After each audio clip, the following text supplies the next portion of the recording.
तब हम फौजियों ने ये ठाना कि हमें भी आगे आकर के राजनीतिक लोगों के साथ सच को सच और झूठ को झूठ कहना चाहिए और इस देश को बचाना चाहिए। जिस तरीके से हमने सरहदों को बचाया था उसी तरीके से हमें अब अंदरूनी देश को बचाना पड़ेगा।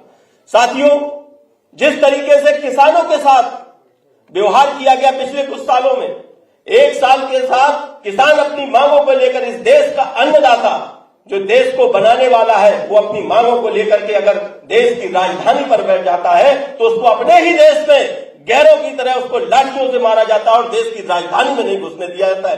तब हम सैनिकों को दर्द होता है कि सैनिक किसी उद्योगपति अंबानी अडानी का बेटा नहीं होता है और जो फौजी सरहदों की सेवा करता है वो किसान का बेटा होता है। जब मेरे माँ बाप के ऊपर इस तरीके से अत्याचार किया जाएगा तो हम लोग आगे आएंगे।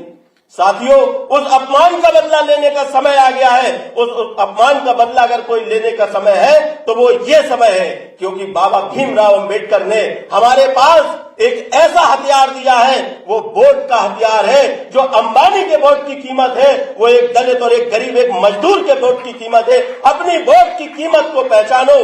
क्या आप लोग किसानों के और जवानों के अपमान का बदला लोगे? तो आप लोगों को किसानों का बदला लेना है। और रही बात सैनिकों के सम्मान करने की बात, तो सैनिकों का सम्मान अगर किसी ने किया है तो वो समाजवादियों ने किया है। यहाँ पर जो लोग बैठे हुए हैं वो जानते होंगे कि पहले जब कोई सैनिक शहीद होता था तो उसकी वर्दी और टोपी आया करती थी। माननीय नेताजी, माननीय मुलायम सिंह यादव जी जब रक्षा मंत्री बनते हैं तो उन्होंने एक ऐसी व्यवस्था दे दी कि जब भी गरीब किसान का बेटा सरहद पर शहीद होगा तो उसका पार्थिव शरीर का सम्मान उसके घर तक पहुंचाया जाएगा।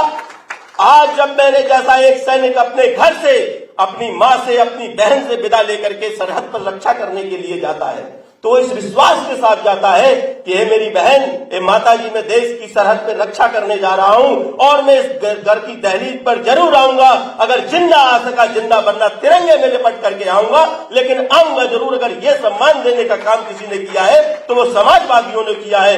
इस देश के अंदर कुछ लोग आज सर्टिफिकेट बांट रहे हैं। किस चीज का? राष्ट्रभक्ति का, कि आप राष्ट्रभक्त हैं या आप नहीं है। आप कौन होते हो इस देश को राष्ट्रभक्ति का सर्टिफिकेट बांटने वाले? और वो लोग सर्टिफिकेट बांट रहे हैं जिन्होंने 99 के कारगिल युद्ध के बाद में ताबूत का घोटाला सुना होगा, जो सैनिकों के कफन तक खा गए, वो आज यहां पर देशभक्ति का सबूत बांट रहे हैं।